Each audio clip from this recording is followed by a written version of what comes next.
மேற்கு வங்கத்தில் இரண்டாம் கட்ட இறுதி வாக்குப்பதிவு நிறைவடைந்திருக்கிறது. இந்த நிலையில் 5 மாநில தேர்தல் நடைமுறைகள் முழுவதுமாக நிறைவு பெற்றிருக்கிறது. இந்த சூழ்நிலையில் இன்னும் ஒரு சில நிமிடங்களில் தேர்தலுக்கு பிந்தைய கருத்து கணிப்புகள் வெளியாக இருக்கின்றன.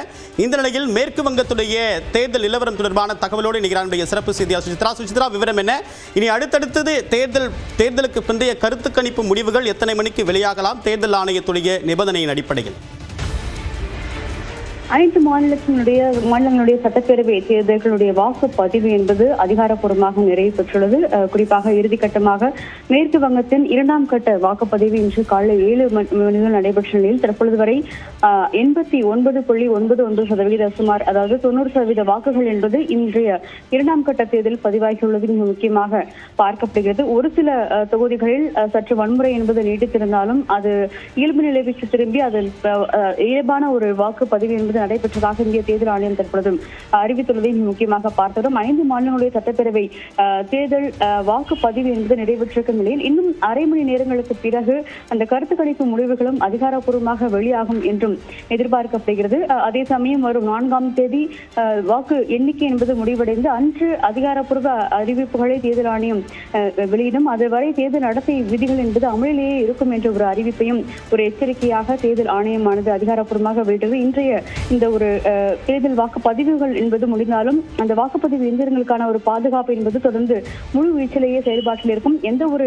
அசம்பாவிதங்களிலும் யாரும் ஈடுபடக்கூடாது. அவ்வாறு ஈடுபட்டால் கடுமையான ஒரு நடவடிக்கைகளை எடுக்க நேரிடும் என்ற ஒரு எச்சரிக்கையும் இந்திய தேர்தல் ஆணையமானது ஏற்கனவே வெளியிட்டிருந்த 5 மாநிலங்களும் அந்த வாக்குப்பதிவு இயந்திரங்கள் வைக்கப்பட்டுள்ள மையங்களுக்கு கடுமையான ஒரு பாதுகாப்பையும் அதிகரிப்பதற்கான ஒரு அறிவுறுத்தல். குறிப்பாக மேற்கு வங்கத்தை பொறுத்தளவில் வன்முறைகள் நிறைந்த பகுதிகளில் கூடுதல் பாதுகாப்பை பலப்படுத்தவும் ஒரு அறிவுறுத்தலை இந்திய தேர்தல் ஆணையமானது உத்தரவிட்டுள்ளதாக அதிகாரிகள் தெரிவித்திருக்கிறார்கள். விரிவான தகவலுக்கு நன்றி சுசித்ரா.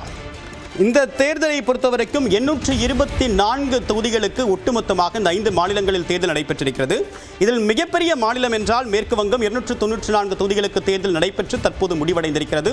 அடுத்த இடத்தில் தமிழ்நாடு 234 தொகுதிகள், ஒட்டுமொத்தமாக சுமார் 17 கோடி வாக்காளர்கள் இந்த தேர்தலில் வாக்களித்திருக்கிறார்கள். பரவலாக அனைத்து மாநிலங்களிலும் 80 விழுக்காட்டிற்கு மேல் வாக்கு என்பது பதிவாகியிருக்கிறது.